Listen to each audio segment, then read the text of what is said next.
কি রে, কি ভেবেছিস সদানন্দ? মেয়েকে অভিশাপ মুক্ত করে দেব? কার অভিশাপ? কিসের অভিশাপ? আমি অমর। অমর? কে অমর? কার প্রতিহিংসা? এই মেয়েকে এবার আমি আমার সঙ্গে নিয়ে যাব। শুনতে থাকো সঞ্চারী ভট্টাচার্যের কলমে তারানাথ তান্ত্রিক ও প্রাকালীর প্রেত।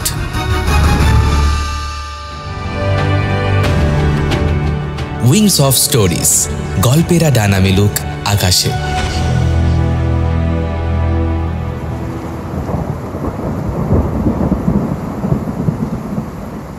সেদিন সকাল থেকেই বৃষ্টি হয়ে চলেছে,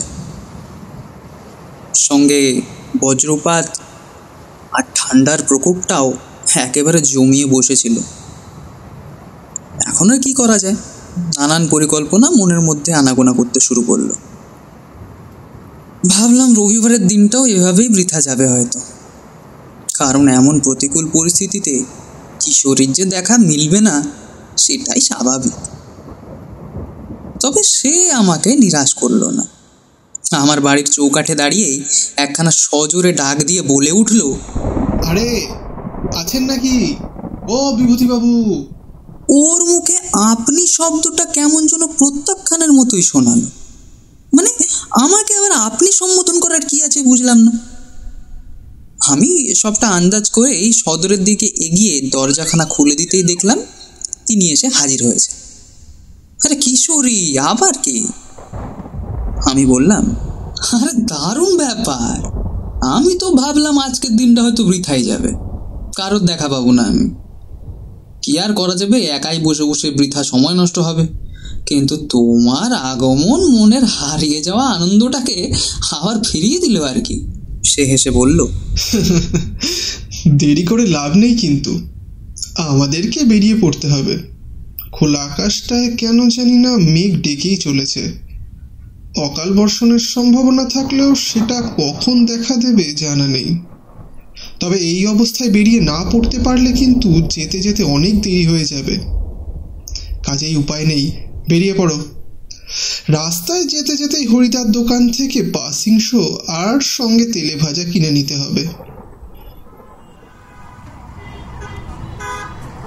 আমিও আর দেরি করলাম না, বেরিয়ে পড়লাম কিশোরীর সাথে।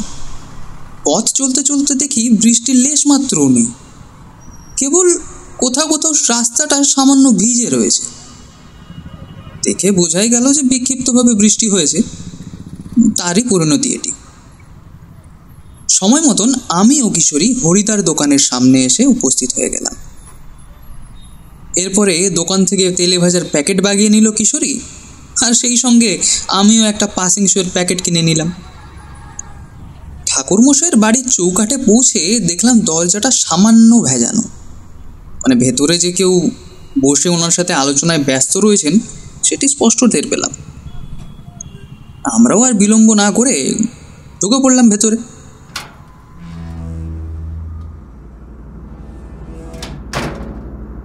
এরপর এগিয়ে গেলাম। ঘরের সামনে পৌঁছাতেই দেখলাম উনি এক ব্যক্তির সাথে গভীর আলোচনায় ব্যস্ত হয়ে রয়েছে।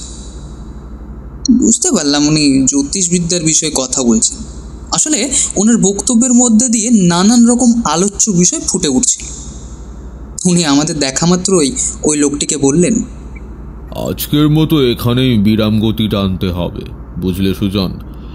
আমার ভক্তেরা যে আমার ঠিকানায় এসে উপস্থিত হয়েছে। লোকটিও মৃদু হেসে ঘাড় ঘুরিয়ে একবার আমাদের দেখে নিলেন। এরপর ঠাকুরমশাইকে পেন নাম ঢুকে সদর দরজার দিকে এগিয়ে গেলেন। আমিও কিশোরী এই সুযোগে ঘরের ভেতর ঢুকে পড়লাম। তার সামনে রাখা টেবিলের উপরে পাসিং শো আর তেলে ভাজার প্যাকেটখানা রেখে দিয়ে বললাম, ঠাকুরমশাই, আজ কিন্তু আপনাকে একটা ভয়ের গল্প শোনাতেই হবে, নাহলে কিন্তু একেবারেই ছাড়ছি না। হ্যাঁ। ওদিকে আবার চারি এসে হাজির হলো। সে আমাদের দুজনের উদ্দেশ্যে গরম গরম চা আর সেই সঙ্গে মুড়ি মাখা নিয়ে এসে বলল, আজকে আর বাইরে যায়নি কাকাবাবু, এই আপনাদের সাথে বসে গল্প শুনবো। আশা করি সময়টা বেশ ভালোভাবেই কেটে যাবে। চারির হাতের মুড়ি মাখার স্বাদই ছিল একেবারে আলাদা, মুখে দিলে একেবারে লেগে থাকতো। তাই আর না করার কোনো প্রশ্নই দেখলাম না। আমি বললাম, আরে বেশ তো, তাহলে তুমিও এসো, আজ আমাদের সঙ্গে বসে না হয় গল্প শোনো। ঠাকুরমশাইয়ের মুখে অনেকদিন বাদে হাসি দেখতে পেয়ে একটা স্বস্তির নিঃশ্বাস ফেললেন। এমনিতেই তিনি নানান কাজে ব্যস্ত থাকেন, তারপর আবার অতীতের কি সব অকথা কুকথা আর বিস্মৃত স্মৃতির অন্বেষণে সদা সর্বদাই চিন্তায় ডুবে থাকেন। এরম মানুষটিকে হাসতে দেখে বেশ ভালোই লাগে। আসলে এও ছিল এক সুখ স্মৃতির মতন। উনি বললেন, আজকে তোমাদেরকে আমার সাধনা সময়কালের এক কাহিনী বলবো। এই কাহিনী অনেক কাল আগের। তখন আমার বয়স হবে বছর 35 কি 36-এর মতন, নির্দিষ্ট করে কিছুই মনে আসছে না। তবে তখন তেমনভাবে সাধনার দ্বারা শক্তিও অর্জন করে উঠতে পারিনি। যেটুকু যা পেরেছিলাম সবই বলতে পারো ওই শিখে শিখে, মাঠে ঘাটে নেমে বিপদে আপদে পড়ে মানুষ যেভাবে শিখে ফেলে আর কি। তোমাদের কথায় বলতে গেলে হাতুড়েও বলতে পারো। তখন আমার ডাক পড়লো এক বিশেষ গ্রামে। সম্ভবত গ্রামটির নাম ছিল দেউলটি। ওই গ্রামের মোড়লের ডাকেই আমাকে ছুটে যেতে হয়েছিল।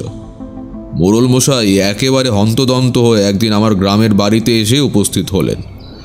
আমি তখন ধ্যানে মগ্ন হয়ে রয়েছি। চোখ খুলতেই দেখি এক বয়স্ক ভদ্রলোক আমার দোরগোড়ায় এসে উপস্থিত হয়েছেন। ওনার সারা শরীর ঘামে ভিজে গিয়েছে। সন্ধ্যের সময় এমন একজনের আবির্ভাব মনকে এমনিতেই বিচলিত করে তুলেছিল। আমি তাড়াতাড়ি করে খাটের থেকে নেমে পড়ে দরজার দিকে এগিয়ে গেলাম। এরপরে লোকটিকে জিজ্ঞেস করলাম, আরে মশাই, আপনি এমন হন্তদন্ত হয়ে এখানে এসেছেন যে? দেখে তো মনে হচ্ছে কোনো ভারী বিপদ মাথায় করে এখানে এসেছেন। লোকটি দেখলাম হাঁপাচ্ছে। এমন সময় বাইরের দিকে নজর ঘোরাতেই দেখি কালবৈশাখী শুরু হয়েছে। গ্রীষ্মকালে সন্ধ্যার সময় কালবৈশাখীর প্রকোপ নজরে পড়বে না এমনটা হতে পারে নাকি? আমি আর ওই পথিককে বাইরে দাঁড় করিয়ে রাখলাম না, ঘরের ভিতরে আসতে বলে দরজাখানা বন্ধ করে দিলাম। উনি আমাকে ধরাধরি করে একেবারে নাজেহাল হয়ে পড়লেন। বাঁচান বাবা, বাঁচান, আমার মেয়েটির ভারী বিপদ, দয়া করুন বাবা। আরে করছেন কি? কি হয়েছে দয়া করে একটু খুলে বলবেন? আগে আমার নাম সদানন্দ। আমি দেউলটির একটি ছোট গ্রাম থেকে আপনার খোঁজ পেয়ে ছুটে এসেছি বাবা। আমার মেয়েটির ভারী বিপদ বাবা। আমি লোকটিকে দেখে অবাক হয়ে গেলাম। এরপরে বললাম, কেন, কি হয়েছে আপনার মেয়ের? আমার মেয়ে সন্তান সম্ভবা বাবা, কিন্তু প্রসব যন্ত্রণা শুরু হতে আর বেশি দিন দেরি নেই। আমরা গরিব দুঃখী মানুষ, মেয়েকে সাথে করে নিয়ে কাছের হাসপাতালে যাওয়ার সামর্থ্য আমাদের মধ্যে নেই। যা করার বাড়িতেই করতে হবে। কিন্তু মেয়ের মুখ দিয়ে রক্ত বেরোচ্ছে, জানি না মেয়েকে আর বাঁচাতে পারবো কিনা। আসলে এক তান্ত্রিক ছোটবেলায় ওকে দেখে একটা অভিশাপ দিয়েছিলেন। সেই অভিশাপ যে এভাবে ওর মাথার উপরে খাড়া ঝুলিয়ে বসে থাকবে তা আমরা কেউই সেভাবে কল্পনা করে উঠতে পারিনি। এখন এমন প্রতিকূল পরিস্থিতিতে মেয়েকে রক্ষা করতে না পারলে যে সব শেষ হয়ে যাবে বাবা। রক্ষা করুন, দয়া করে রক্ষা করুন। আমি সবটা শুনলাম। এরপরে সদানন্দকে জিজ্ঞেস করলাম, কেন, কি ঘটেছিল অতীতে? আপনার কিছু স্মরণে আছে? অনেক বছর আগেকার কথা। তখন আমার মেয়ে অনেকটাই ছোট ছিল। আমিও আমার স্ত্রী কল্পনা একবার একটি মেলায় ভ্রমণে গিয়েছিলাম। আমার স্ত্রী মানত করেছিল আমাদের মেয়ে যদি সুস্থভাবে জন্ম নেয় তাহলে এক নাগা সাধুর ডেরায় গিয়ে তার সাথে সাক্ষাৎ করে আসবে আর এই মেয়েকেও দেখিয়ে নিয়ে আসবে। আমি এসবের কিছুই জানতাম না। এগুলো জেনেছিলাম আমার মেয়ে মানে কল্যাণীর জন্মের পরে। আসলে আমার স্ত্রী এমন সব কুসংস্কারে বিশ্বাসী ছিল, তাই কোথায় গিয়ে কি মানত করে এসেছিল তা আমার একেবারে খেয়াল নেই। তার কাছে এমনটা শুনে আমি আর তাকে আলাদাভাবে বারণ করতে পারলাম না। শেষমেশ ওর কথা রক্ষার্থেই আমাকে ওর সাথে যেতেই হলো। আমিও বেরিয়ে পড়লাম সেই মেলার উদ্দেশ্যে। ওখানেই ছিল সেই নাগা সন্ন্যাসীদের ডেরা। বুঝলাম, কিন্তু এই ধরনের নাগা সাধুদের কাছে মানত করে আসা কিন্তু একেবারেই যথার্থ কাজ নয়, কারণ এরা অনেকেই কালো শক্তির উপাসক। কালো শক্তির উপাসনার মধ্যে দিয়ে এরা এদের স্বার্থকে চরিতার্থ করে থাকে, ফলে সঠিক মানুষ বিচার করতে না পারলে কিন্তু অনেক ভারী মূল্য চোকাতেও হতে পারে। সেসব আমি জানতাম না বাবা। আমার স্ত্রীর কথায় কোলের কল্যাণীকে নিয়ে আমি এগিয়ে চললাম। কল্যাণীর বয়স হবে তখন মাত্র 4 কি 5 মাস। এমন সময় নাকি তাকে সাক্ষাৎ করিয়ে আনবার জন্য বলেছিলেন ওই বাবা। তিনি নাকি ওখানেই থাকবেন, এমনটাই আমার স্ত্রীকে আগেই জানিয়েছিলেন। ফলে কারোর কাছে জিজ্ঞাসাবাদ না করেই আমার স্ত্রী ওনার সাথে সাক্ষাতের উদ্দেশ্যে চলে গিয়েছিল। আমি বললাম, বেশ, তা ওখানে গিয়ে কি ওই নাগা সাধু সাক্ষাৎ দর্শন পেয়েছিলে তোমরা? হ্যাঁ, পেয়েছিলাম বটে বাবা, কিন্তু অনেক কষ্ট করে পেতে হয়েছিল। মেলার ওই ভিড়ের মধ্যে আমরা বিচ্ছিন্ন হয়ে যাই। এরপরে অনেক কষ্টে নিজের স্ত্রীকে আমি খুঁজে পাই। তারপর এদিক ওদিক খোঁজ লাগিয়ে সেই নাগা সাধুদের ডেরায় গিয়ে উপস্থিত হই আমরা। দেখি ছাই মেখে বসে রয়েছে অনেকে। তাদেরকে দেখে গায়ে একেবারে কাঁটা দিয়ে উঠেছিল। মনে হচ্ছিল যেন জল জ্যান্ত কোনো ভূতের দর্শন পাচ্ছি। ওদের মধ্যে থেকে একজন বেশ গম্ভীর কণ্ঠে আমাদেরকে উদ্দেশ্য করে বলল, এই কে তোরা? এখানে কি চাই? জানিস না এটা আমাদের গোপন কক্ষ? এখানে বিনা অনুমতিতে সকলের প্রবেশ একেবারে নিষিদ্ধ।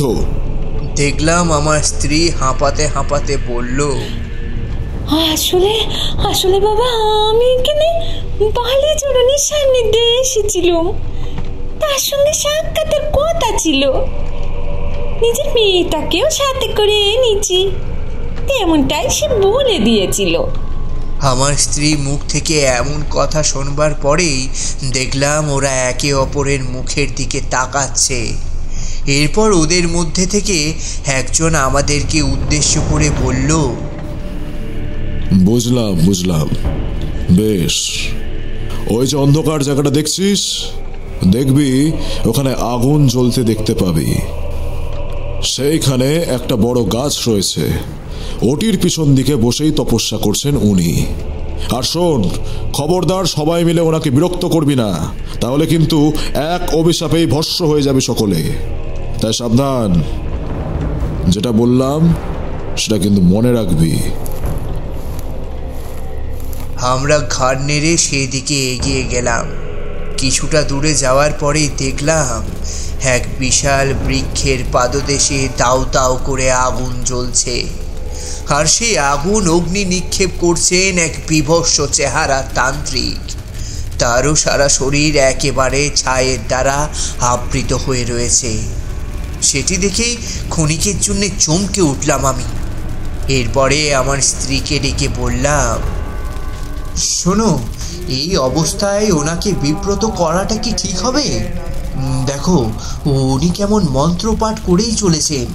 কখনোই কোনো মূল্যেই উনি কিন্তু ধ্যান ভঙ্গ করতে চাইবেন না।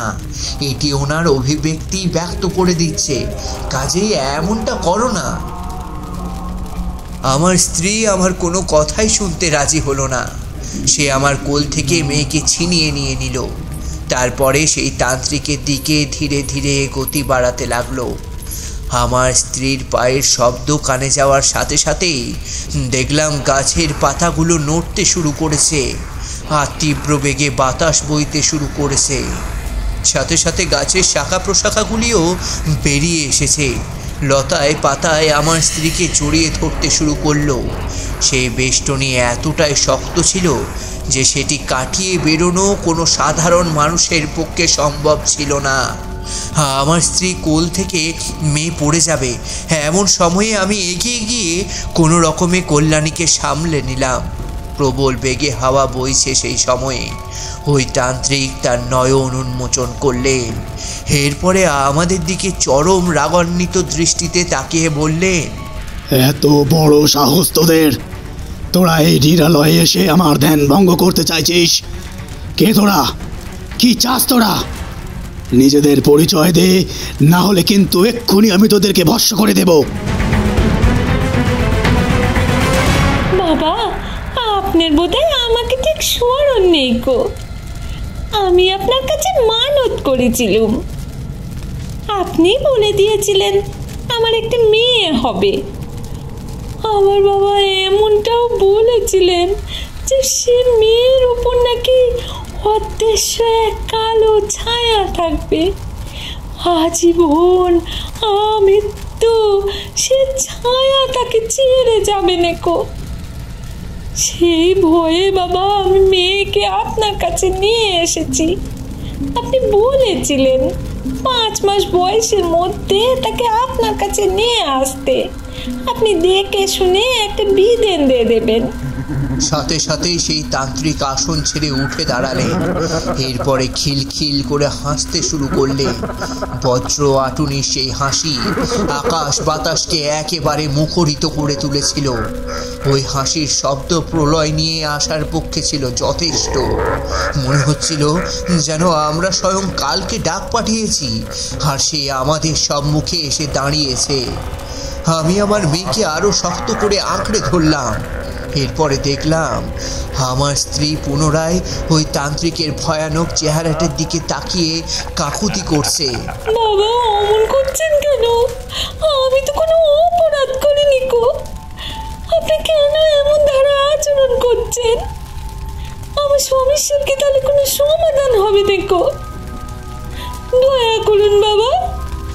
অন্যদিকে সেই তান্ত্রিক এক বিচিত্র মন্ত্র পাঠ করতে শুরু করলো। ওম লিম ক্রিম ওম হ্রিম ক্রিম। এতদিনে সেই নির্ঘণ্ট এসেছে। তুই একেবারেই সঠিক সময়ে এসেছিস।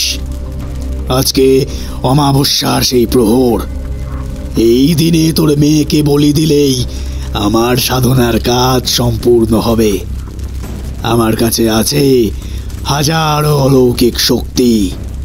সেই সকল শক্তির বশে আমি আমার সমস্ত কাজগুলির সমাধান করে ফেলতে পারবো। কেউ আমাকে কোনোভাবেই বাধা দিতে পারবে না। দিয়ে দে তোর মেয়েকে। ওর বলি পেলে মা খুশি হবেন। দে বলছি, এগিয়ে দে। এই বলেই সে তান্ত্রিক আমাদের দিকে এগিয়ে আসতে শুরু করলেন। মনে হলো যেন পায়ের শব্দে জমি ফেটে যাবে। ওদিকে যাওয়ার প্রকোপ আরও বৃদ্ধি পেতে শুরু করলো। আর সেই সাথেই শুরু হলো মেঘের আকাশচুম্বী গর্জন। আমি জানতাম না কি করব। আমি আমার স্ত্রীকে বলতে লাগলাম, এ কি সর্বনাশের খেলায় তুমি মেতেছ? তুমি আমাকে এই কারণে এখানে আসতে বারণ করেছিলাম। তুমি আমার কোনো বাধাই শুনলে না। অগাধ বিশ্বাস তোমার। এবার কি হবে? আমার এত কষ্ট করে যে সন্তানকে পৃথিবীর আলো দেখিয়েছি, সেই সন্তানকে কৌশলে বলি দিতে চেয়েছিল ওই দুষ্ট তান্ত্রিক, অথচ তুমি তা অনুভবই করতে পারোনি। এবারে কি হবে? আমার স্ত্রী হাউমাউ করে কাঁদতে শুরু করলো। ওই তান্ত্রিক আরও কাছে আসতেই তার পায়ে লুটিয়ে পড়ে কাকতি মিনতি করতে করতে বলল, বাবা, এমন আচরণ আপনি করতে পারেন না গো। আপনার কেমন ধারা ব্যবহার! আমি যে আপনাকে নিজের ঈশ্বর ভেবেছিলাম। আপনার মধ্যে যে এমন সাক্ষাৎ শয়তানের বাস, সে তো ভাবিনি গো।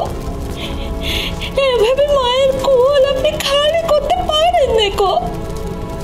আর যদি তা করেছেন, আপনার অভিশাপ লাগবে বাবা।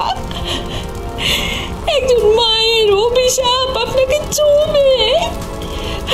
সতীর অভিশাপ লাগবে আপনার, এই বলে দিলুম। সাথে সাথে সেই তান্ত্রিক আরও রেগে উঠল। বিস্ফারিত দৃষ্টিতে আমার স্ত্রীর দিকে তাকিয়ে বলল, লজ্জা করে না তোর? যে হাত পেতে একদিন আমার সামনে দাঁড়িয়ে ভিক্ষা চেয়েছিলিস, আজকে সেইখানে দাঁড়িয়েই আমাকে চোখ রাঙাচ্ছিস? এই, কে আছিস? একে এখান থেকে সরিয়ে নিয়ে যা, আর এর গলাটা ধর থেকে এক খাড়ার আঘাতে আলাদা করে দে। আগে মায়ের সারা শরীরে এর রক্ত লাগবে, মা আগে এর রক্তে স্নান করবে, তারপরে আমি এর মেয়েকে বলি দেব। এই মেয়ে এমনি অসাভ্রষ্টা, এ জীবিত থাকলেও কোনো লাভ নেই, কারণ এর উপরে হাজারো পেট ভর করে রয়েছে, তারাই একে শেষ করবে। তার চেয়ে ভালো এর কারোর উপকারে আসা। আমার উপকারে এলে আমি সর্বশক্তিমান হয়ে উঠতে পারবো। দিয়ে দে, দিয়ে দে বলছি ওই মেয়েকে আমাকে।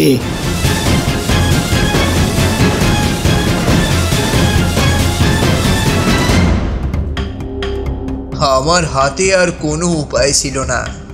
ওই মেয়েকে নিয়ে হয় পালাতে হতো, না হলে নিজের স্ত্রীর সাথেই সব কিছুকে দাঁড়িয়ে দাঁড়িয়ে শেষ হইতে দেখতে হতো। আমি মেয়েটাকে নিয়ে পালালাম। একটু দূরে গিয়ে একটা পাথরের আড়াল থেকে দেখলাম আমার স্ত্রীর মৃত্যুযাত্রা, কিন্তু মুখে কুলু পেটে দাঁড়িয়ে থাকতে হলো। ওরা এসে আমার স্ত্রীকে ধরে নিয়ে গেল। হিড় করে তাকে ধরে মেঝের সাথে টানতে টানতে নিয়ে যেতে লাগলো। এরপরে এক কোপে ধর থেকে জয়মা বলে ধর থেকে তার মাথাটাকে আলাদা করে দিল। রক্তের ছিটে ভর্তি হয়ে গেল গোটা ক্ষেত্র, আর সেই রক্তে স্নান করলেন রণরঙ্গিনী দেবী।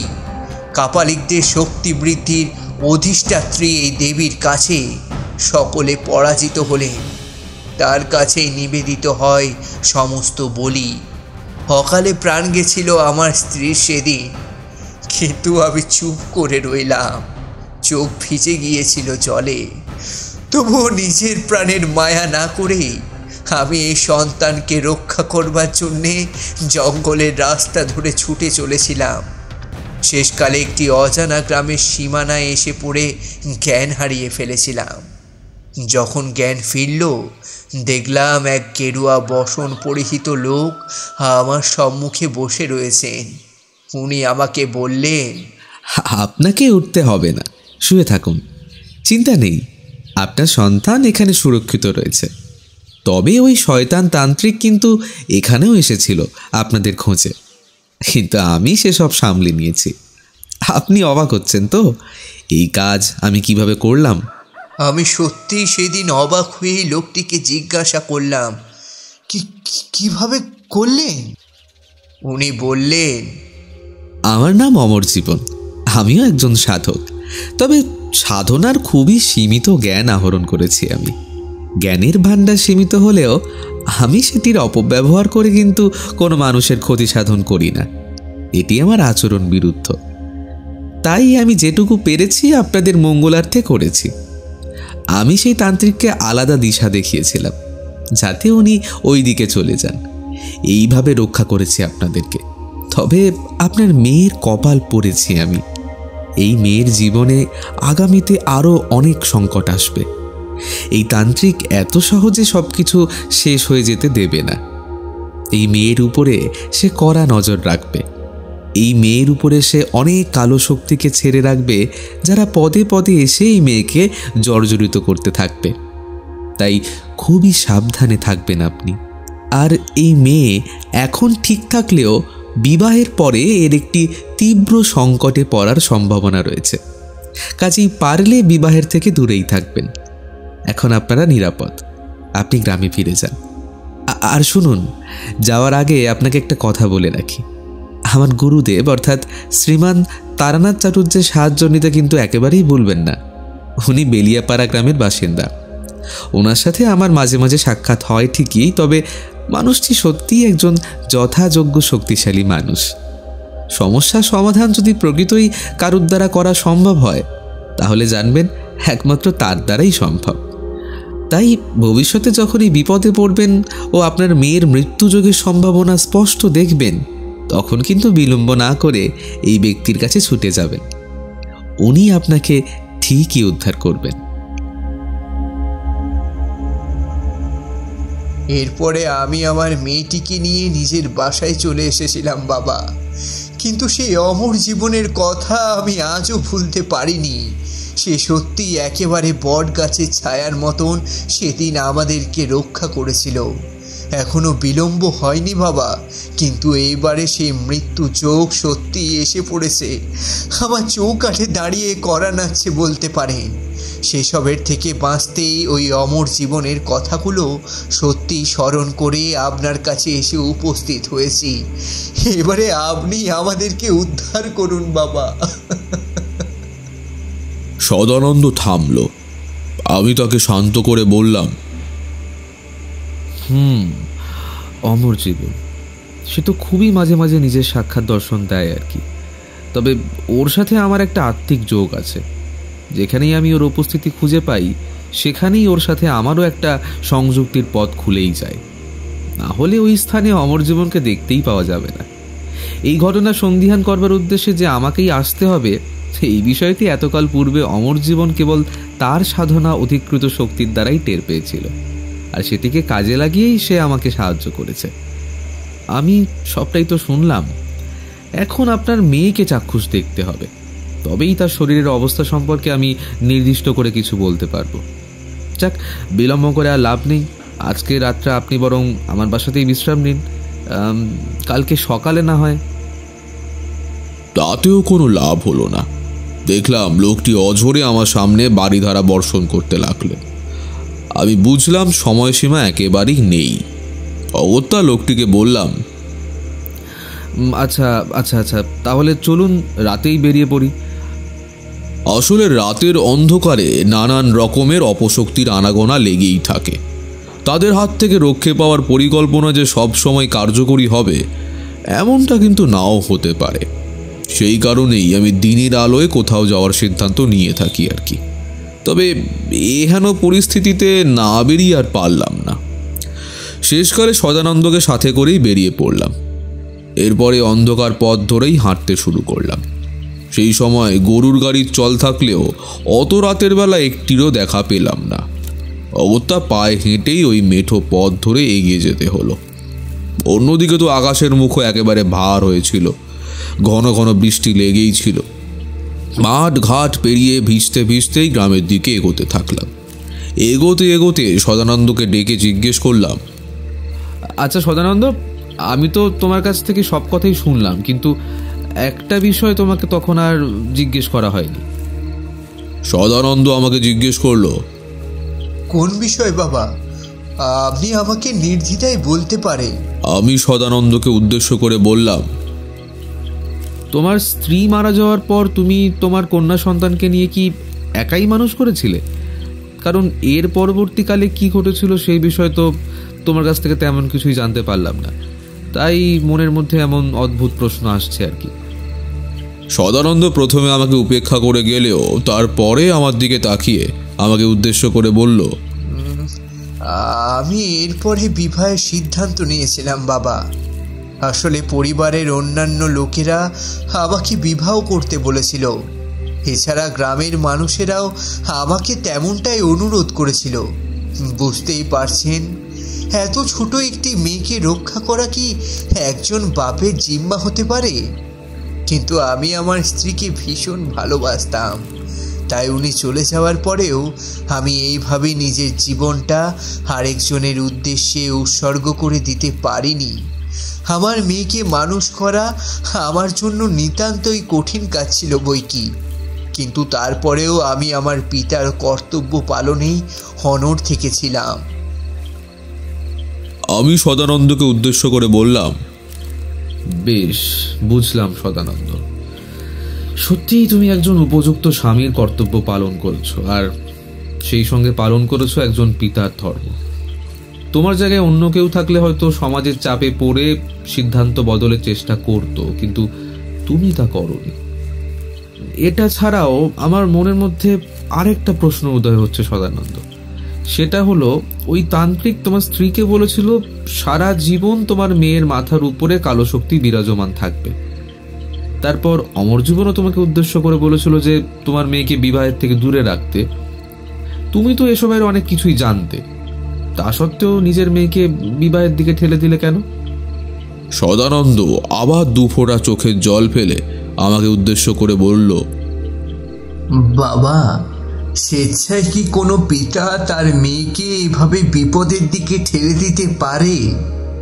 মৃত্যু মুখে পতিত সে এমনটা কি আমি কখনো জীবিত থাকাকালীন চাইতে পারি বলুন তো?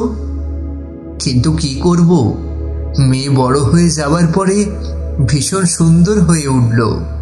ওর মুখের দিকে তাকালে যে কোনো যুবকের হৃদয় একেবারে গলে যাবে যে পিতা হয়ে নিজের মেয়ে সৌন্দর্যের প্রশংসা করছে, এমনটা একেবারেই ভাববেন না। কিন্তু এমন ফুটফুটে সুন্দর মেয়ের কপাল যে এতটা খারাপ হতে পারে সে শুধু আমি ছাড়া আর কেউই জানে না। তাই এত সুন্দরী হওয়া সত্ত্বেও আমি কোনোদিন নিজের মেয়ের বিবাহের চেষ্টা করিনি, এমনকি আমার মেয়ের সামনে বিবাহের কথা পর্যন্ত তুলতে পারিনি।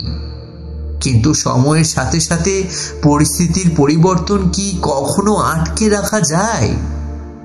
সবকিছুই কি আর আপনার বা আমার ইচ্ছের ওপর নির্ভর করে চলে? ঈশ্বরের ইচ্ছায় কিংবা বিধান বলে যদি কিছু থেকে থাকে বলতে পারেন, আমাদের সকলকেই তার সামনে দায়গ্রস্ত থাকতে হয়। আমারও কিছুটা তেমনই পরিণতি ঘটেছিল বলতে পারেন। আমার মেয়ে বিমল বলে একটা ছেলের প্রেমে পড়ল। ছেলেটি গ্রামেরই বাসিন্দা ছিল, তবে ছেলেটি ছিল অনাথ। গ্রামের তখন অন্য একজন মোড়ল ছিলেন, কিন্তু উনি আমাকে নিজের সন্তানের মতো স্নেহ করতেন। তাই অসুস্থ হয়ে পড়ার পরে তিনি গ্রামের মোড়লের দায়িত্ব আমার হাতে সঁপে দিয়ে চোখ বুঝলেন। বিমলের কেউ না থাকায় ওই গ্রাম পঞ্চায়েতে সকলেই হয়ে উঠেছিলেন তার অভিভাবক। এবার আপনি নিয়তির অভিঘাত বলুন কিংবা অনাবশ্যক কারণ, সে আমাকে তার পিতার চোখে দেখতে শুরু করলো। এছাড়াও এতকাল ধরে আমি যে নিঃসঙ্গতা অনুভব করে এসেছি সেই জায়গাটাও একেবারে ধুয়ে মুছে দিল সে। তার সাথে আমি নানান বিষয়ে আলোচনা করতে পারতাম। ছেলেটা ছিল বেশ শিক্ষিত এবং বিচক্ষণ মানুষ, তাই তার সাথে কথা বলতেও আমি কোনোদিন দ্বিধাবোধ করিনি।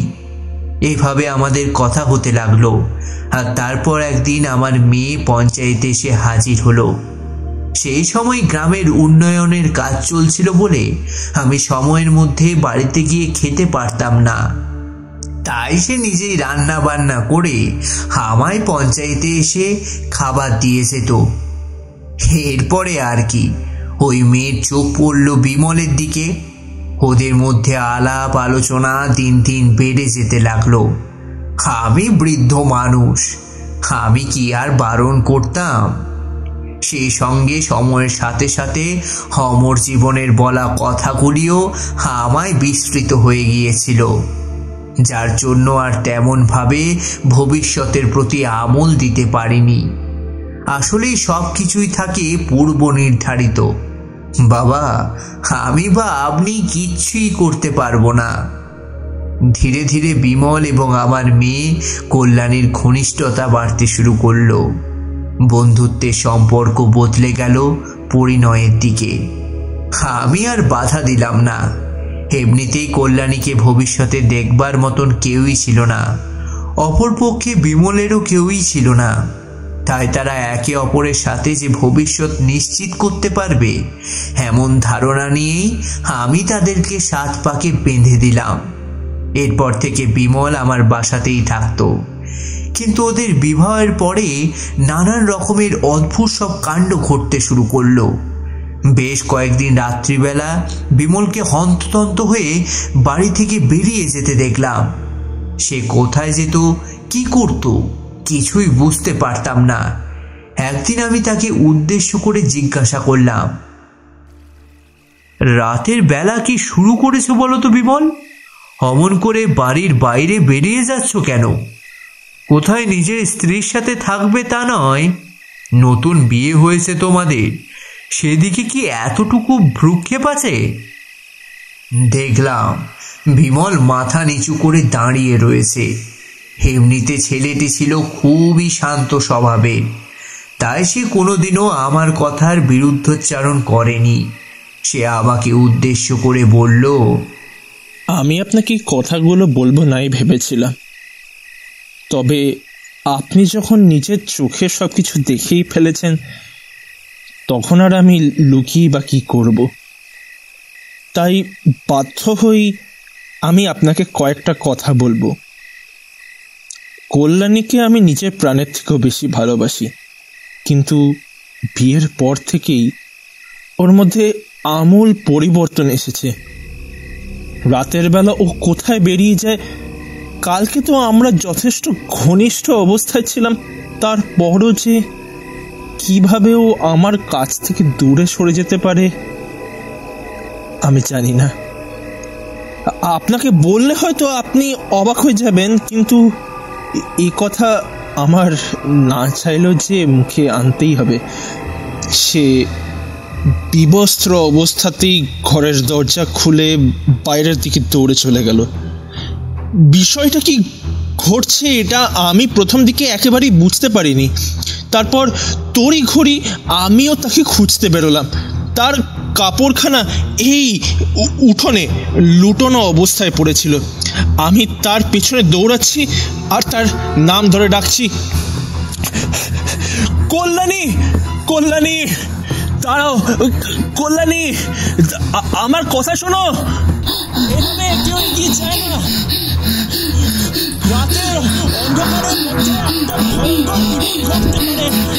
তোমার কি নিজের দিকে এতটুকু খেয়াল নেই? কল্যাণী, দাঁড়াও, আমার কথা শোনো। কিন্তু কল্যাণী আমার কোনো কথা শুনল না। সে যে অবিকল ক্রমে কোন দিকে দৌড়ে যাচ্ছিল আমি তাও বুঝতে পারলাম না। এরপরে দেখলাম একটা বৃহৎ গাছের সামনে দাঁড়িয়ে রয়েছে কল্যাণী, আর তার মাথাটা দিয়ে সজোরে আঘাত করে চলেছে ওই গাছে।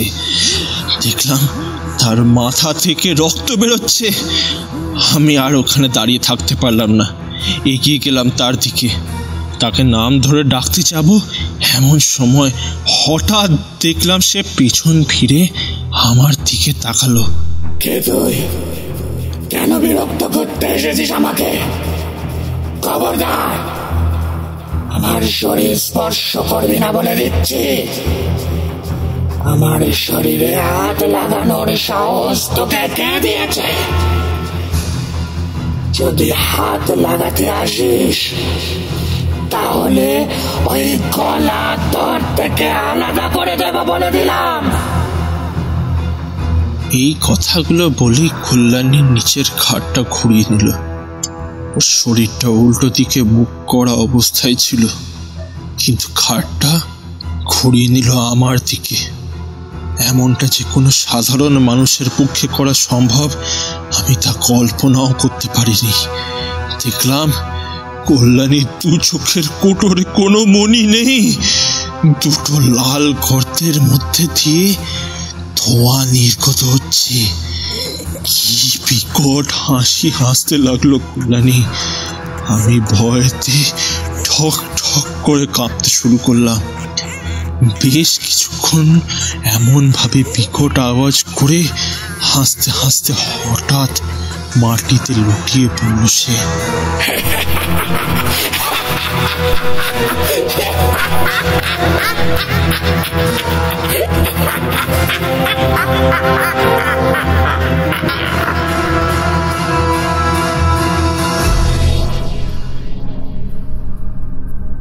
আমার এখনো মনে আছে ওই বিকট দৃশ্যের কথা।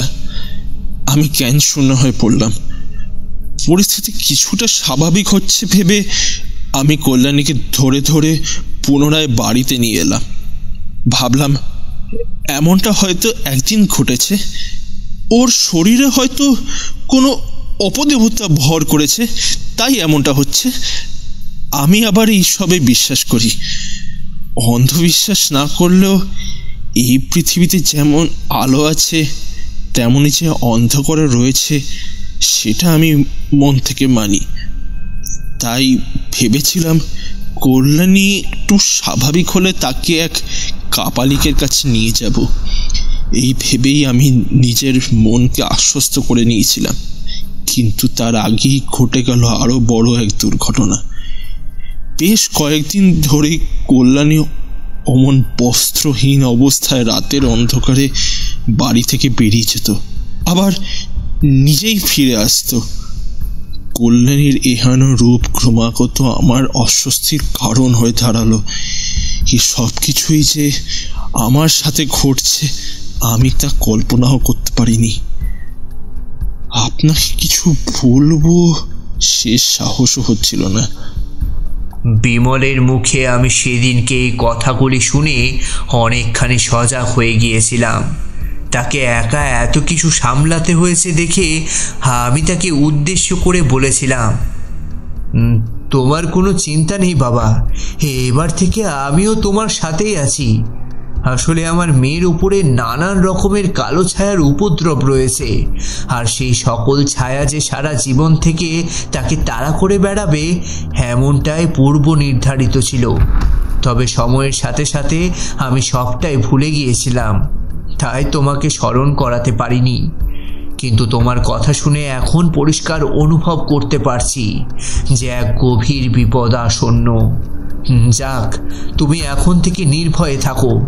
যদি পুনরায় কল্যাণীকে এমনটা করতে দেখো তাহলে সবার আগে আমাকে এসে ডাকবে, কেমন?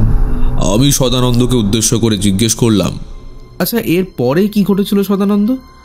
তুমি আমাকে এত কথা বললে অথচ এই গুরুত্বপূর্ণ কথাগুলোই যে তখন বলনি। সদানন্দ ফের আমাকে উদ্দেশ্য করে বলল, যা কিছু জীবন থেকে হারিয়ে গেছে বাবা, সেগুলো সম্পর্কের আর আপনি জেনে কি করবেন?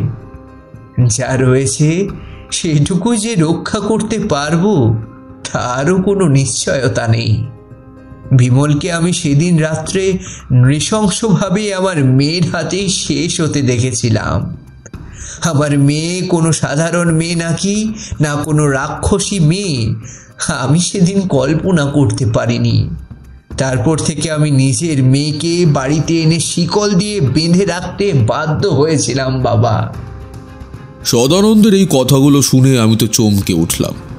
তারপর তাকে উদ্দেশ্য করে জিজ্ঞেস করলাম, কেন, এর পরে কি ঘটেছিল সদানন্দ?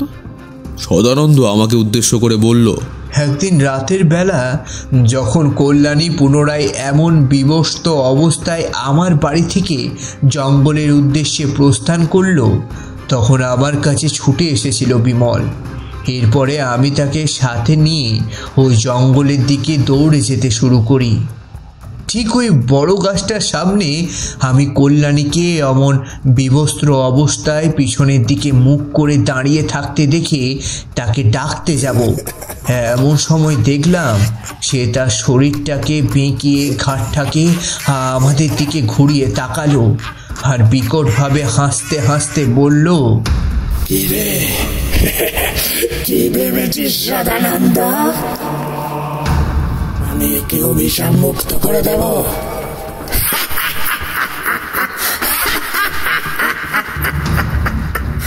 এটা কোনোদিনও হতে পারে না।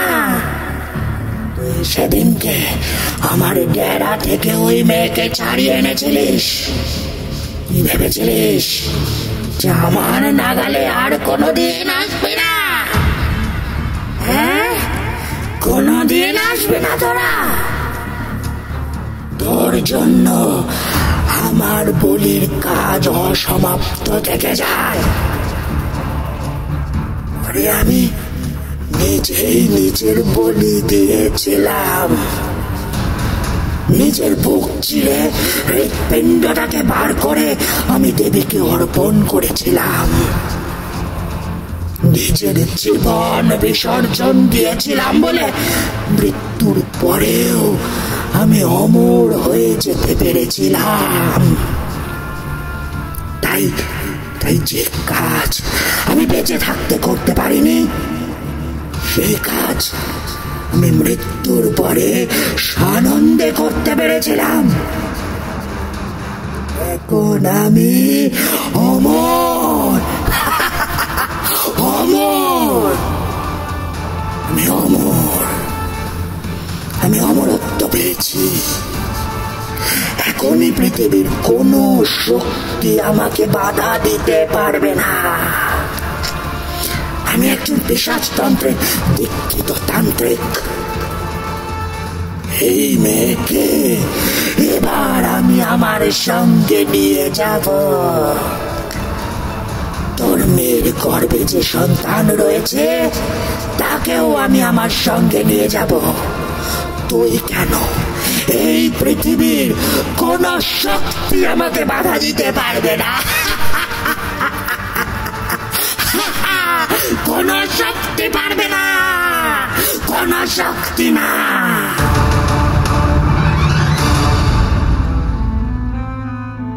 কল্যাণীর মুখে সন্তান সম্ভব হওয়ার কথা শুনে বিমল সেদিন নিজেকে ধরে রাখতে পারেনি। সে নিজের স্ত্রীকে রক্ষা করবার জন্য এগিয়ে যেতেই কল্যাণী ধারালো নখ বার করে সোজা বিমলের হৃৎপিণ্ডের উপরে আঘাত করেছিল। তারপর তার হৃৎপিণ্ডটাকে উবড়ে নিয়ে এসেছিল শরীর থেকে ছিঁড়ে। আমার চোখের সামনে ছটফট করতে করতে মারা গিয়েছিল বিমল। অথচ আমিও সেদিন দাঁড়িয়ে তামাশা দেখা ছাড়া আর কিছুই করতে পারিনি। সেই সাথে ছড়িয়ে পড়ছিল কল্যাণীর অট্টহাসির শব্দ। বহুকাল আগে ওই তান্ত্রিকের ওই ডঙ্কা বাজানো মৃত্যুর হাসি হাসার শব্দ আমার কানকে এবং হৃদয়কে যেভাবে বিদীর্ণ করেছিল, সেদিনও কল্যাণীর ওই রূপের মধ্যে দিয়ে আমি পুনরায় সেটা প্রকৃষ্ট হয়ে উঠতে দেখেছিলাম। কল্যাণী কাজ করবার পরেই জ্ঞান হারিয়ে পড়ে গেল। আমি যা দেখছি তা আদেও কি সত্যি নাকি মিথ্যে তা বোঝার আর অপেক্ষা রইল না। কিং কর্তব্য বিমূঢ় হয়ে পড়লাম। বিমলের দাহ কাজ সম্পন্ন করলাম। কল্যাণীকে বাড়িতে নিয়ে এলাম। প্রতিদিন আমি নিজেই তার বস্ত্র পরিবর্তন করে দিতাম। একজন পশুর মতন খাবার এগিয়ে দিতাম তার দিকে, আর তাকে হাতে পায়ে শিকল পরিয়ে রেখে দিয়েছিলাম। ওইভাবেই ধীরে ধীরে তিলে তিলে বেড়ে বেড়ে উঠতে থাকলো তার গর্ভের সন্তান। কল্যাণীর চোখ মুখের অবস্থাও দিন দিন পরিবর্তিত হয়ে যেতে লাগলো।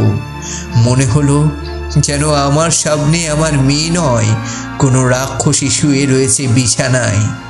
সেই থেকে যন্ত্রণা বুকে নিয়ে বেঁচে আছি। কিন্তু একদিন রাতের বেলা দেখলাম কল্যাণী সেই ভয়ঙ্কর কণ্ঠস্বরে আমাকে উদ্দেশ্য করে বলছে, এবার তো কল্যাণীর প্রসব যন্ত্রণা শুরু হবে সদানন্দ। কি করবি তুই এবার? এতকাল ধরে তো তুই তোর মেয়েকে রক্ষা করে এসেছিস, কিন্তু আর কতদিন রক্ষা করতে পারবি? এই সন্তান ভূমিষ্ঠ হওয়ার আগেই যে আমি একে সঙ্গে করে নিয়ে চলে যাব,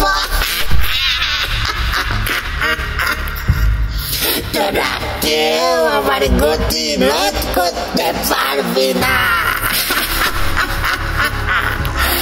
হাজার চেষ্টা করেও তোরা আমাকে সামলাতে পারবি না। এই সন্তান ভূমিষ্ঠ হওয়ার আগে এর দম আটকে দেব আমি। মরবি, তোরা সকলেই মরবি, আর মরবে তোর ওই অভিশপ্ত মেয়ে কল্যাণীও।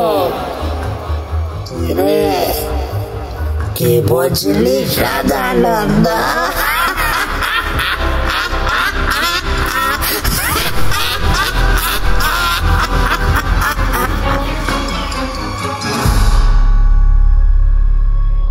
সেদিনের পর থেকে আমি আর ঠিকভাবে জলটুকু গ্রহণ করতে পারিনি বাবা।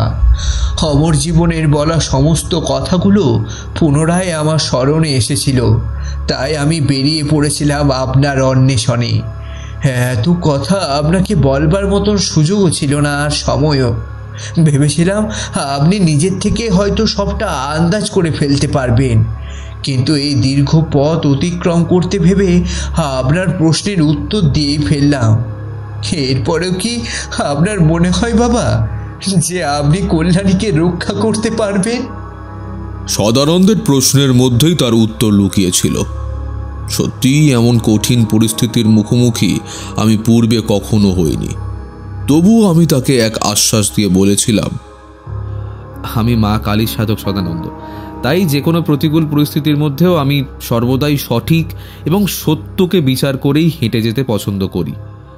কি হবে এ আমার জানা নেই, কারণ তা ভবিতব্যের মধ্যে লুকিয়ে রয়েছে। তবে আমি পূর্ণ চেষ্টা করব কল্যাণীকে রক্ষা করার। মা কালীর উপরে ভরসা রাখো সদানন্দ। ঠাকুরমশাই থামলেন। কিশোরী ঠাকুরমশাইকে উদ্দেশ্য করে জিজ্ঞেস করল, আপনি কি সত্যি সেদিন কল্যাণীকে রক্ষা করতে পেরেছিলেন ঠাকুরমশাই?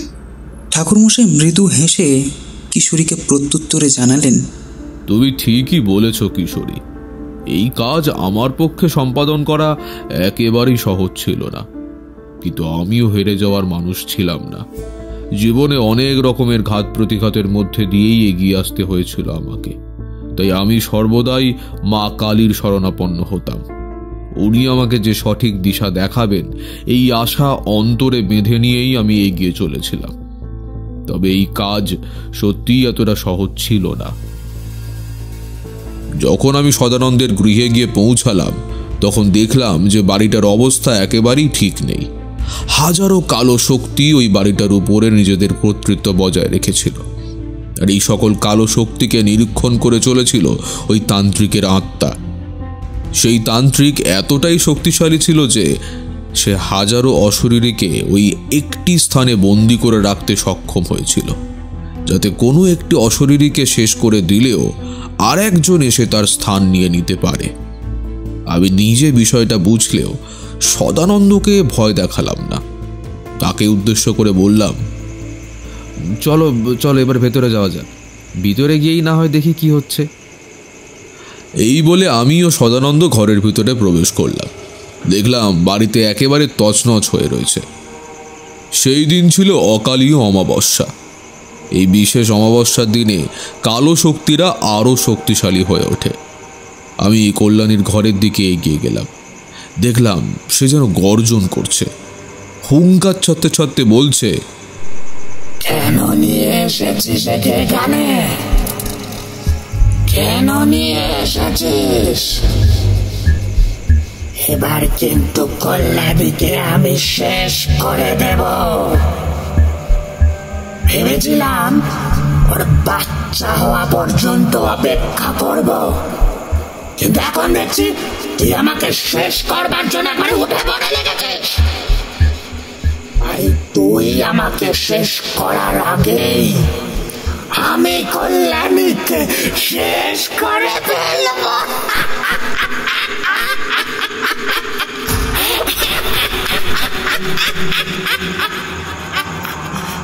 আমি সাথে সাথে আমার ঝোলা থেকে বেশ কিছুটা পবিত্র জল নিয়ে তাতে মন্ত্র পড়ে কল্যাণীর দিকে ছিটিয়ে দিলাম। সাথে সাথে কল্যাণী চিৎকার করে কোকিয়ে উঠল, ছেড়ে দে, ছেড়ে দে আমাকে, জ্বালা করছে শরীরে, ছেড়ে দে বলছে, আমাকে ছেড়ে দে, কষ্ট হচ্ছে আমার কষ্ট হচ্ছে। আমি সেই মন্ত্রপুত জল ছিটিয়েই চললাম। এরপরে দেখলাম কল্যাণী অনেকটাই দুর্বল হয়ে পড়েছে। ঠিক তখনই আমি কল্যাণীর শরীর থেকে সদানন্দকে ওই শিকলগুলো সরিয়ে দিতে বললাম। সদানন্দ আমার কথা মতন ভয়ে ভয়ে এগিয়ে গিয়ে ওই শিকলগুলো সরিয়ে দিল। দেখলাম তখনও কল্যাণী অমন ঝিমিয়ে পড়ে রয়েছে। এই সময় আমি পুনরায় মন্ত্রপাঠ শুরু করলাম। ওম ব্রিম ক্রিম ওম ক্রিম ফট স্বাহা, ওম ক্রিম হিম রোম হিং ক্রিম ফট স্বাহা। বারবার এই মন্ত্রের উচ্চারণের সাথে সাথে দেখলাম কল্যাণীর মুখ দিয়ে গেঁজা নির্গত হতে শুরু করেছে। সেটি দেখা মাত্রই সদানন্দ প্রচণ্ড ভয় পেয়ে গেল। এরপরে আমাকে উদ্দেশ্য করে বলল, কি বাবা, এই যে হিতে বিপরীত হচ্ছে, কল্যাণীর যে শারীরিক অবস্থার আরো অবনতি ঘটছে বাবা, এমনটা হলে তো সে মারা যাবে। আমি ইশারায় সদানন্দকে ধৈর্য ধরতে বললাম। এরপর তাকে উদ্দেশ্য করে বললাম, বিশেষ মন্ত্রের দ্বারা আমি কল্যাণীর ক্ষতি করছি না, এই মন্ত্রপাঠের সাথে সাথে কল্যাণীর শরীরের মধ্যে যে সমস্ত অপশক্তি দানা বেঁধে রয়েছে তাদের প্রভাব ক্রমাগত কমে যেতে শুরু করবে। কল্যাণী নিজের শরীরের মধ্যে চলতে থাকা সমস্ত অনুভূতির সাথে ওয়াকিবহল হলেও সে কোনো কিছুই করতে পারেনি, কারণ এই কালো শক্তি এমন হ্রাস হালকা শরীর যাদের, তাদের শরীরের উপরই ভর করে, ফলে তাদের কথা বলা শক্তি এবং কাজ করার শক্তি একেবারেই শেষ হয়ে যায়। কল্যাণীর সাথেও কিছুটা তেমনই ঘটেছে, তাই সে এত কষ্ট সহ্য করার পরেও নিজেকে সেই কষ্টের হাত থেকে উদ্ধার করতে পারেনি। আর সেই সময় ওই তান্ত্রিকের আত্মা প্রবেশ করে যায় ওর শরীরে, কারণ একটি শরীরকে দুর্বল অবস্থায় পেলে এবং সেই শরীরের উপর থেকে ঈশ্বরের প্রভাব ছিন্ন হয়ে গেলে ওই সময় কোনো কালো শক্তি খুব সহজেই কোনো মানুষের শরীর ধারণ করতে পারে। আর কল্যাণীর সাথে এটাই ঘটেছিল। আমি তাই এই শুদ্ধ মন্ত্রের দ্বারা কল্যাণীর শরীরটিকে বন্ধনে আবদ্ধ করলাম, আর এই বন্ধন কাটিয়ে কোনো কালো শক্তির পক্ষে কল্যাণীর শরীরে প্রবেশ করা সম্ভব হবে না। দেখলাম কল্যাণী ধীরে ধীরে নিজের স্বাভাবিক অবস্থায় ফিরে আসছে। তারপরে সে আমাকে উদ্দেশ্য করে বলছে, আমি বাঁচতে চাই না বাবা, আমার পেটে যে আছে তাকে দয়া করে রক্ষা করুন। আমি এতকাল এই যন্ত্রণা ভোগ করেছি কেবল এই সন্তানের মুখের দিকে তাকিয়ে। আমি আমার জীবনে অনেক কিছুর মুখোমুখি হয়েছি। জন্ম থেকে এমন এক অভিশাপ নিয়ে বড় হয়েছিলাম যে সেই অভিশাপ আমাকে মৃত্যু পিছু করে বেরিয়েছে। একটা দিনের জন্যেও আমি সংসারের সুখ ভোগ করতে পারিনি বাবা। নিজের হাতে নিজের স্বামীকে শেষ করেছিলাম আমি,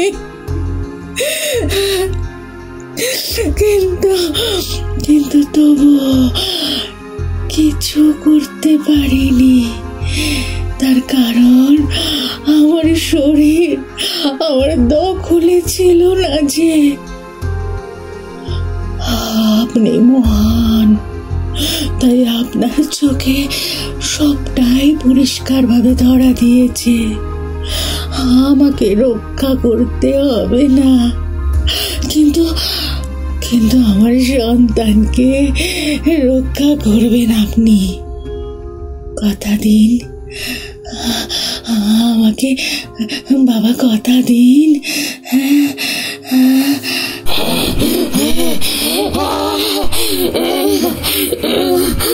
আমি কল্যাণীকে কিছু বলার আগেই দেখলাম তার প্রসব যন্ত্রণা শুরু হয়েছে। এমন সময় দেখলাম যে তার যোনি থেকে রক্ত বেরোতে শুরু করেছে। ভয়ঙ্কর দানবীয় চিৎকার শুরু হয়েছে তার শরীরের চারদিকে। তাড়াতাড়ি কালো শক্তি এসে প্রদক্ষিণ করতে শুরু করেছে তার শরীরটিকে। যন্ত্রণায় ছটফট করতে লাগলো কল্যাণী। আমি চোখ বন্ধ করে মা কালীকে স্মরণ করতে শুরু করলাম। রক্ষা করো মা, রক্ষা করো মা, জয় মা, জয় মা কালী, জয় মা কালী। আমি এতকাল ধরে সাধনায় তোমাকে খুঁজে এসেছি। তুমি সর্বদা আমার বিপদের দিনে আমার পাশে থাকবে এমনটাই কথা দিয়েছিলে মা। রক্ষা করো মা, এই বিপদের হাত থেকে আমাকে রক্ষা করো। কল্যাণীকে রক্ষা করো, তুমি তার সন্তানকে রক্ষা করো। এমন সময় দেখলাম একটা শুভ্র জ্যোতি ওই জায়গাটিতে এসে উপস্থিত হলো। আলোকিত হয়ে উঠল চতুর্দিক, আর সেই জ্যোতি গিয়ে পড়ল কল্যাণীর গর্ভের উপরে। কল্যাণীর প্রসব যন্ত্রণা ধীরে ধীরে সিক্ত হলো। এরপরেই কান্নার শব্দ ভেসে আসলো, এক বাচ্চার কান্নার শব্দ। সেই জ্যোতি ওই অঞ্চল ত্যাগ করার সাথে সাথে আমি একটি ফুটফুটে কন্যাকে ওই স্থানে শায়িত অবস্থায় পেলাম। এগিয়ে গিয়ে তাকে বুকে জড়িয়ে ধরলাম, কিন্তু দেখলাম কল্যাণীর মাথার কাছে দাঁড়িয়ে রয়েছে সেই ভয়ঙ্কর চেহারার তান্ত্রিক। সে কল্যাণীর চুলের মুঠিটা শক্ত করে ধরে রয়েছে। আমার দিকে তাকিয়ে বিকট স্বরে সেই তান্ত্রিক বলল, কল্যাণীকে আমি আমার সঙ্গে নিয়ে যাবই, কারণ ওর মুক্তি ঘটলে আমার মুক্তি ঘটবে না। তোর ক্ষমতার কাছে আমি পরাজিত হয়েছি তারানাথ, তাই সন্তানকে আমি তোর কাছে ভিক্ষা দিয়ে গেলাম, তবে কল্যাণীকে আমি নিয়ে যাবই। এটাই ছিল ওর বিধির লিখন।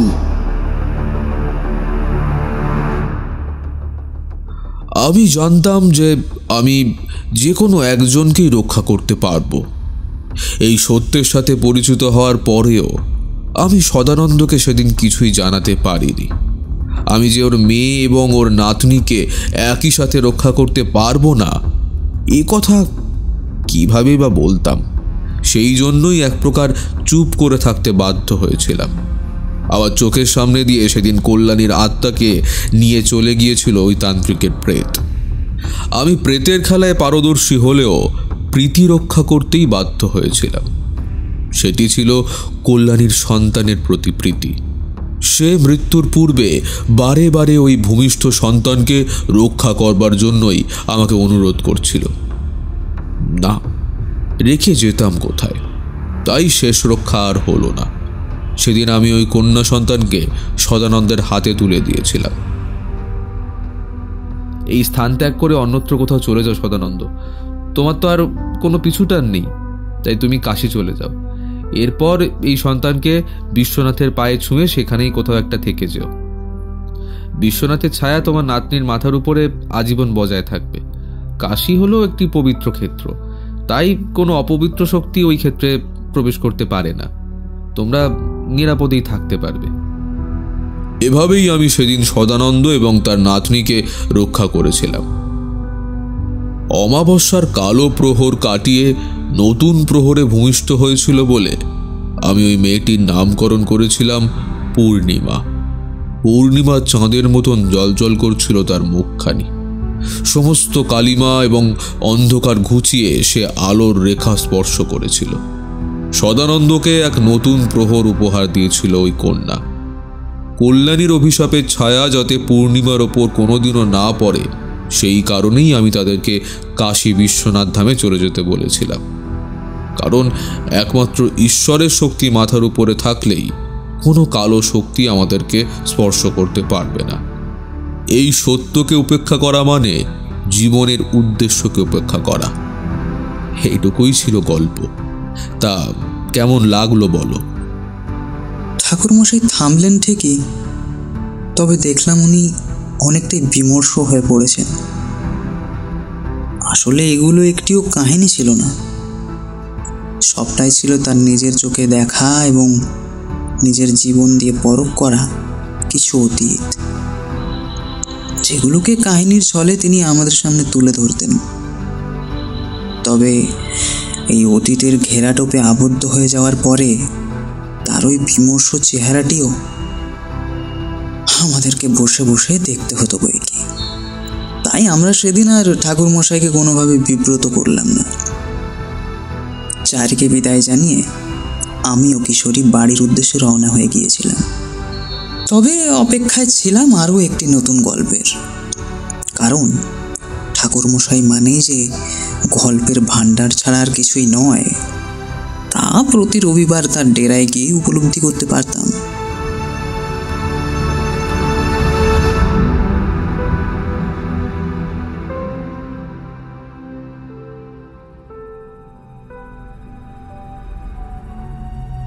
শুনছিলে সঞ্চারী ভট্টাচার্যের লেখা তারানাথ তান্ত্রিক ও প্রাকালীর প্রেত।